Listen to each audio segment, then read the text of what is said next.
In the Lose the Boss segment tonight, is the U.S. economy in decline? It's a big yes, according to a new report by the Heritage Foundation and the Wall Street Journal. The Economic Freedom Index ranks countries based on stuff like government spending and open markets and attractive talk show hosts. America came in 12th, dropping out of the top 10 for the first time ever. Switzerland beat us. I repeat, Switzerland. They make clocks. Joining us to explain all of this, they're not booing him, they're looing him. It's Fox business anchor Lou Dobbs. Lou, what the hell is happening here? I didn't even know Switzerland had an economy. Well, they do, and they're doing very well with it. Why is that? Did they abandon their socialist principles? They did, and have just declared that they're the second freest country on the planet. Right. The problem with this index that the Journal and the Heritage Foundation come up with is it seems to have a few problems. Yeah. For example, Estonia is number 11 right. to our 12. Yes. This bothers me more than Switzerland yes. hitting us. Somehow I can rationalize that. I always get ads to go to Estonia. It looks so beautiful. Everything's made of stone, and there's like little cobblestones, and I'm looking for the bars. I am. Well, there are not many bars. Here's the other part of the problem. That's the problem. Okay. If you take Hong Kong, that was number 1. Right. Switzerland, Estonia, Bahrain, Singapore, throw them all together, their total population doesn't add up to our chronically unemployed.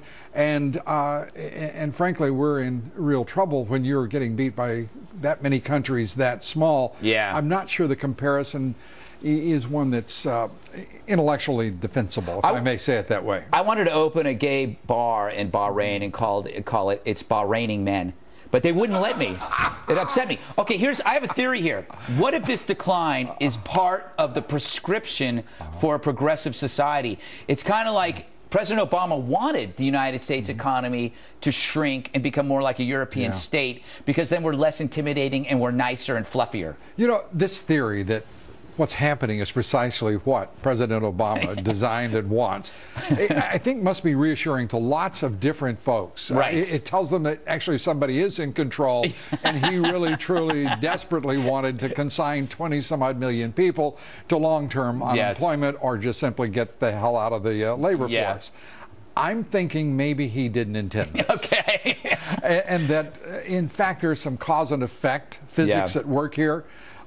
Uninspired leadership, a lack of management skills, and a vision, I think probably are more to be credited for the outcome. Is it possible that America has reached that point as a civilization to understand that decline isn't so bad? Competition is hard. Right. It's almost like gaining weight. It's like, or getting married. Just gain weight. That's the United States. It's like, you know what? Maybe we don't want to be number 1 anymore. Yeah. It's sad. That's satisfying, too. And again, one that many of us hadn't really considered as seriously as we obviously should and will now. I assure you, Greg, especially since you're now, hosting the broadcast. Yes. The idea that this list, though, I think we get hung up on lists. Yeah. But we really need to pay attention to what it's really saying, because there's a loser here, too. If we could just advance the graphic to 137, I'd love to say that. Yeah. Was it North Korea?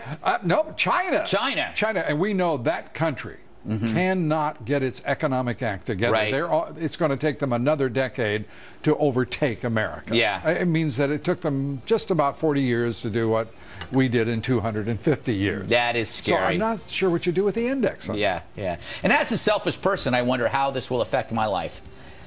Well, it's... will it? I'm guessing that it's going to give you lots of material for years to come. Excellent. All right, Lou, you're always great. You are too, Greg. Thank you. Please. Just a quick reminder, you can go see Bill and Dennis Miller during one of their upcoming Boulder Fresher shows in Pittsburgh, Knoxville, Cincinnati, Buffalo, and even in another country, Honolulu. The shows are great. I'm told they're great, although I tried to get tickets and Bill wouldn't give them to me. He told me to buy them. Details are on BillO'Reilly.com. When we come back, Bridge